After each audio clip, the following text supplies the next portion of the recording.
இதுக்கு ஒரு ப்ராப்பரான சொல்யூஷன் வேணும். நல்ல ஆளுங்களை தான் வேலைக்கு பிடிக்கணும். இன்னைக்கு பிரச்சனைங்கிறதுக்காக நம்ம எல்லாரும் சேர்ந்து ஒரு வழியா சமாளிச்சோம்னா தினசரி ஏதாவது ஒரு பிரச்சனை வந்துகிட்டே தான் இருக்கும். எந்த பிரச்சனையும் பண்ணாத ஆளுங்களா தேடி பிடிச்சு போட்டாதான் இந்த ஹோட்டல் நல்லபடியா நடக்கும். அப்போ எங்க உதவிலாம் உனக்கு தேவையில்லையா கதிரு? நீ கஷ்டத்துல இருக்கும்போது எங்களை பாத்துக்கிட்டு சும்மா இருக்க சொல்றியா? டேய் கதிரு, ஏன்டா இப்படி மறுக்கற நீ? கதிர் சொல்றது கரெக்ட் தான். எல்லா நாளும் நம்மளால சமைக்க முடியாது. நம்மளால ஒரு நாள் பூரா எப்படி சமைக்க முடியும்? அது மட்டும் இல்ல, அதை விட முக்கியமான விஷயம், நீங்க மாமா கிட்ட சொல்லிட்டே வரல. இங்க வந்து பார்த்தாருன்னா என்ன ஆகும்? அவர் முன்னால உங்களால வேலை பார்க்க முடியுமா? அவருக்கு தெரியாம அவரை மீறி உங்களால எவ்வளவு சப்போர்ட் பண்ண முடியும்? அதனாலதான் வேண்டான்னு சொன்னேன். என்ன கதிர், இப்போ என்ன பண்ண போற? அதுக்கு தான் அலைஞ்சிக்கிட்டே வரேன். எதுவுமே செட் ஆகல. இன்னும் ஹோட்டலா தேடி மாஸ்டர், சர்வர், கட்டிங் மாஸ்டர்னு தேடி கொண்டு வந்து சேர்த்தாதான் இங்க நிம்மதியா வேலை நடக்கும். சரி, நான் இதுக்கு ஒரு ஐடியா பண்றேன். அது ஒர்க் அவுட் ஆகும். பாரு, நீ பண்றத பண்ணு. நான் அதுக்குள்ள வெளியே போய் ஆளுங்களை தேடி கூட்டு வந்துடுறேன்.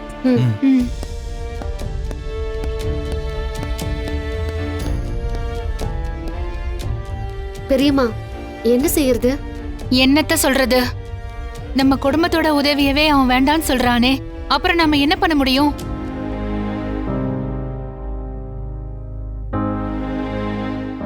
அண்ணி, என்ன நீ சொன்னீங்க? நம்ம குடும்ப உதவியே வேண்டான்னு சொல்றானா? அதானே. மாயா, உனக்கு எதுவும் புரியல? எனக்கு ஒரு விஷயம் புரியுது சித்தப்பா. சரி, நான் சொல்றபடி பண்றீங்களா? 3 மடங்கு சம்பளம் கொடுத்தா தானே நீங்க வேலை செய்வீங்க. இப்ப குடுக்கற சம்பளம் கொடுத்தா வேலை பார்க்க மாட்டீங்களா? மாட்டோம். அப்ப நாங்க வேற ஆட்களை தான் ஹோட்டலுக்கு வேலைக்கு வச்சுக்கணும். வேற ஆளை வைப்பீங்களா? எங்களை மீறி எவன் வருவான்? வரட்டும், பார்க்கலாம். வந்தா நீங்க என்ன பண்ணுவீங்க?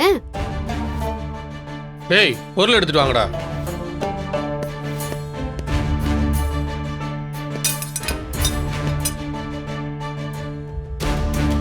எங்களை மீறி யார் வந்தாலும் அடிச்சு துரத்துவோம். நாங்க கேட்ட சம்பளத்தை கொடுத்தா மட்டும்தான் இந்த ஹோட்டலை நடத்த முடியும். நீங்க பண்றது வேலை நிறுத்த போராட்டம் இல்ல, இது அராஜகம். என்ன வேணாலும் சொல்லிக்கோங்க. எங்களுக்கு சம்பளம் கொடுத்தாதான் நாங்க வேலையே பண்ணுவோம். எங்களை மீறி யாரும் வேலைக்கு வர முடியாது.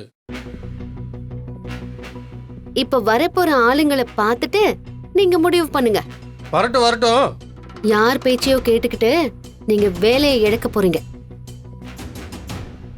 நாங்க கேட்டதை கொடுக்காம நீங்க ஹோட்டலை மூடத்தான் போறீங்க. ஹோட்டலை மூடுறதா?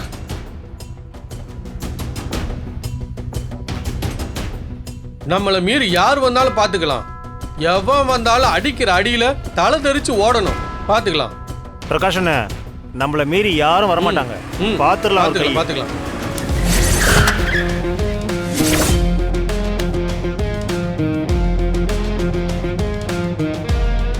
வேலைக்கு ஆளுங்களே வரமாட்டாங்கன்னு சொன்னீங்க. வராங்க பாருங்க. யாரு வராங்கண்ணே? வரட்டும், பாத்துக்கலாம்.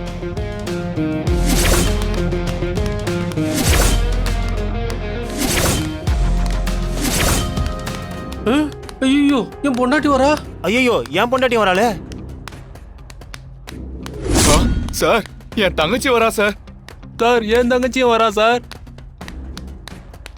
சார், என் தங்கச்சியும் வரா சார். எதுக்கு நீங்க இங்க வந்தீங்க? நாங்க எதுக்கு வந்தோமா? நீங்க ஒழுங்கா வேலை பார்த்து வீட்டுக்கு சம்பளத்தை கொண்டு வந்து கொடுப்பீங்கன்ற நம்பிக்கையில தானே நாங்க வீட்ல இருக்கோம். இங்க வந்து வேலை செய்ய மாட்டோம்னு அராஜகம் பண்ணிட்டு இருக்கீங்க. இத்தனை வருஷமா நமக்கு சோறு போட்ட ஹோட்டல்ல நடத்த விடாம பண்ணிட்டு இருக்கீங்க. நீ சம்பளம் வாங்கி பாதி காசை குடிச்சிட்டு மீதியை தான் கொண்டு வருவ. அதுல தான் நான் குடும்பம் நடத்துறேன். இப்ப அதுவும் வராம போச்சுன்னா என்ன பண்றது? நான் எப்படியா பிள்ளைங்களை வளர்க்கறது? அப்பா அம்மா போனதுக்கு அப்புறம் நம்ம குடும்பத்தை நடத்துறது நீ தானடா. நீ வேலைக்கு போலனா நான் என்ன பண்றது? அதான் நானும் வேலைக்கு வந்துட்டேன். சரியான முடிவு எடுத்துட்டு வந்திருக்கீங்கம்மா. இத பாருங்க, இது வேற பிரச்சனை. இவங்க ஏதோ பொய் சொல்லி உங்களை கூட்டு வந்திருக்காங்க. நீங்க எல்லாரும் கிளம்பி வீட்டுக்கு போங்க. இங்க பாருங்க, நீங்க வேலை பார்க்கலனா இவங்க எல்லாரும் சேர்ந்து தான் இனிமே இங்க வேலை பார்ப்பாங்க. யாரு இவங்க வேலை பார்க்க போறாங்களா? சிரிக்காதீங்க, நான் சீரியஸா பேசிட்டு இருக்கேன். நீங்க வேலை பார்க்க மாட்டேன்னு சொன்னது தப்பு. இதை நீங்க தெரியாம பண்ணல, தெரிஞ்சுதான் தப்பு பண்ணிருக்கீங்க. உங்களுக்கு புவனேஸ்வரி பணம் கொடுத்ததுனால தான் நீங்க இப்படி பண்ணிருக்கீங்க. அவங்களுக்காக இத்தனை வருஷம் உங்க எல்லாருக்கும் வேலை கொடுத்த இந்த ஹோட்டலையே மூடணும்னு நினைக்கிறீங்களே, தப்பு இல்லைங்களா? நீங்க கேட்ட சம்பளத்தை நாங்க கொடுத்துடுறோம். ஆனா அந்த புவனேஸ்வரி பேச்சை கேட்டு நீங்க மறுபடியும் பிரச்சனை பண்ண மாட்டீங்கன்னு என்ன நிச்சயம்? கதிர் எவ்வளவு கஷ்டப்பட்டு இந்த ஹோட்டலை திறந்திருக்காருன்னு தெரியுமா உங்களுக்குலாம்? அதனால இனிமே இந்த ஹோட்டலுக்கு நீங்க தேவையில்லை. உங்க குடும்பத்துல உள்ளவங்களை வச்சே நாங்க ஹோட்டலை நடத்திக்கிறோம். எத்தனை நாள் வரைக்கும் தான் ஆம்பளைங்க சம்பாதிச்சுட்டு வருவாங்கன்னு நீங்க எல்லாரும் வீட்ல காத்துட்டு இருப்பீங்க? உங்க புருஷன் சம்பாதிக்கிறதுல பாதியை குடிச்சிட்டு பாதி தான் உங்க வீட்டுக்கு கொண்டு வராரு. ஆனா நீங்க உழைச்சிங்கன்னா மொத்த சம்பளமும் உங்க வீட்டுக்கு வந்து சேரும். இனி இவங்களை நம்பி இருக்க வேண்டிய அவசியம் இல்ல. நாமளே இந்த ஹோட்டல்ல வேலை பார்க்கலாம். சரிக்கா.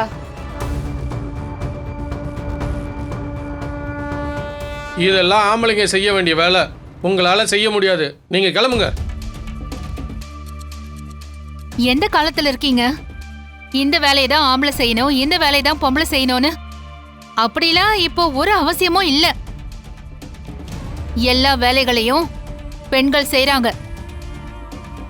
ச்சே, இந்த புவனேஸ்வரி பேச்சை கேட்டதுனால வேலையே போச்சு. இனிமே நீங்க தேவையில்லை. இந்த ஹோட்டலுக்கும் உங்களுக்கும் எந்த சம்பந்தமும் கிடையாது. கிளம்புங்க. போங்க போங்க போங்க. முதல்ல கிளம்புங்க. போலாம். போங்க. அதனால இனிமே இந்த ஹோட்டலுக்கு நீங்க தேவையில்லை. உங்க குடும்பத்துல உள்ளவங்களை வச்சு நாங்க ஹோட்டலை நடத்திக்கிறோம். டேய் கதிரு, நீ நம்ம குடும்பம் தானே வேலை பார்க்க கூடாதுன்னு சொன்ன. இங்க வேலை பார்க்கறவங்க குடும்பம் வந்து வேலை பார்க்க கூடாதுன்னு சொல்லலையே. அதான் மாயா அவங்க குடும்பத்தையே இறக்கிட்டா. ஆமா கதிர், இன்னில இருந்து இங்க பொண்ணுங்க மட்டும்தான் வேலை செய்வாங்க. பெண்கள் மட்டுமே வேலை செய்யற ஒரு ஹோட்டலா இது இருக்கட்டும். இவங்களுக்கு ஒரு சான்ஸ் கொடுத்த மாதிரி இருக்கும். இவங்க இங்க வேலை பார்க்கறதுக்கு விசுவாசமாவும் இருப்பாங்க. ஒரு பொம்பளை வேலைக்குன்னு வந்துட்டா வேலையை மட்டும்தான் பார்ப்பாங்க. இனி நீ எந்த பயமும் இல்லாம ஹோட்டல்ல நடத்தலாம். ரொம்ப தேங்க்ஸ் மாயா, உங்க எல்லாருக்கும் ரொம்ப நன்றி. டேய் என்ன சொல்றதுன்னு என்னடா நீ நன்றியெல்லாம் சொல்லிக்கிட்டு? எங்க கடமை தானே நாங்க செஞ்சோம். நம்ம குடும்பத்துல யாருக்கு என்ன பிரச்சனை வந்தாலும் இப்படிதான் செய்வோம். ஏன் நீ செய்ய மாட்டியா? நன்றி எதிர்பார்ப்பியா என்ன? சாரி அத்தை, ஐம் சாரி.